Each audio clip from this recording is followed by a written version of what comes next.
Vamos falar da Nike, poxa, uma das marcas mais icônicas do planeta, né? Todo mundo conhece. Só que nos últimos anos tem sido um verdadeiro desastre para quem investe. E aí, claro, fica a pergunta: com as ações tão em baixa, será que agora é a hora de comprar? A gente está olhando para uma oportunidade única ou para uma tremenda armadilha? Bora mergulhar nessa análise. Para a gente ter uma ideia do tamanho do problema, olha só esse número. Uma queda de quase 70% desde o pico histórico. É uma destruição de valor, assim, brutal para uma gigante como a Nike. E isso, claro, leva a gente para a questão principal. Como é que uma empresa que parecia simplesmente invencível chegou nesse ponto? Bom, não foi uma coisa só, né? Foi uma combinação de erros de estratégia com desafios bem grandes de mercado. Essa é a história de uma gigante que tropeçou e tropeçou feio. Então, para nossa análise, a gente vai seguir um caminho bem claro. Primeiro, vamos entender o tombo. Depois, vamos avaliar se a força da marca ainda aguenta o tranco. Daí, a gente olha para o plano deles para sair do buraco, qual o papel da inovação nisso tudo e, no final, o nosso veredito. É para comprar ou é melhor esperar? Ok, vamos começar pelo diagnóstico. Porque para entender uma possível recuperação, a gente precisa primeiro saber exatamente onde foi que a Nike errou. Essa crise da Nike pode ser resumida. Deixe um like e comente abaixo sobre qual empresa ou ativo você gostaria que fosse o próximo vídeo. E não se esqueça de nos seguir. Essa crise da Nike pode ser resumida em 3 grandes frentes, sabe? Uma aposta de estratégia que deu muito errado, uma perda de fôlego bem na parte de inovação e, para fechar, uma piora gigante num mercado que era essencial para o crescimento. O primeiro grande erro foi essa guerra contra o varejo. A ideia de vender direto ao consumidor, a tal da estratégia DTC, parecia genial no papel. Mais controle, margens maiores. Só que na prática, ao cortar parceiros-chave como a Foot Locker, a Nike perdeu alcance, viu as vendas diretas caírem e, o pior de tudo, abriu uma avenida para a concorrência como a Hoka e a On brilharem nas prateleiras. E agora, um ponto que é realmente crucial. A Nike perdeu o ritmo da inovação. Enquanto ela estava super focada em relançar clássicos, tipo os Jordans, os concorrentes mais ágeis como Hoka e On Running estavam simplesmente revolucionando o mercado de corrida com tecnologia nova. A Nike, que sempre foi sinônimo de performance, ficou para trás, perdeu relevância, perdeu mercado. E para completar o que já era uma tempestade perfeita, veio a China. O mercado, que era o motor de crescimento da empresa, virou o calcanhar de Aquiles. Uma queda brutal nas vendas digitais e uma previsão bem sombria mostram o tamanho do desafio. Isso tudo por causa da economia local que desacelerou e de um nacionalismo que tem favorecido as marcas chinesas. Certo. Com tanto problema assim, a grande questão que fica é: a marca Nike ainda tem a mesma força? Aquele fosso econômico dela, sabe? Aquela barreira que protege dos concorrentes e faz dela uma máquina de gerar caixa? Será que ele ainda é fundo o suficiente? Quando a gente analisa, o cenário é misto.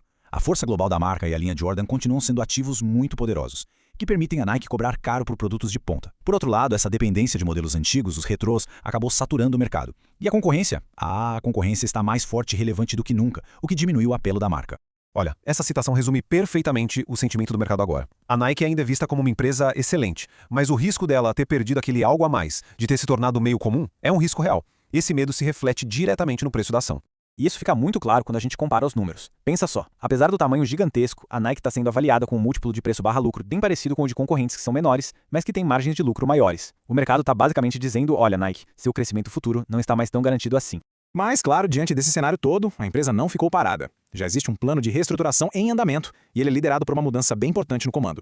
Essa mudança de CEO é muito simbólica. Sai o John Donahoe, que tinha uma visão mais tech, mais focada em DTC, e entra o Elliott Hill, que é um cara da casa, um veterano com DNA do esporte no sangue. A mensagem aqui é bem clara: a Nike quer voltar às suas raízes. E esse plano do Hill, o Win Now, ataca exatamente os problemas que a gente diagnosticou. Ele está reconstruindo as pontes com o varejo, prometendo uma nova onda de inovação em produtos de performance, cortando custos e basicamente desfazendo aquela aposta exagerada no modelo de venda direta. Mas essa virada não é só sobre voltar ao passado, não. A Nike está apostando bem alto em tecnologia para impulsionar o futuro e tentar reconquistar a liderança. Um dos projetos mais ambiciosos que eles têm é o tal do Nike Mind.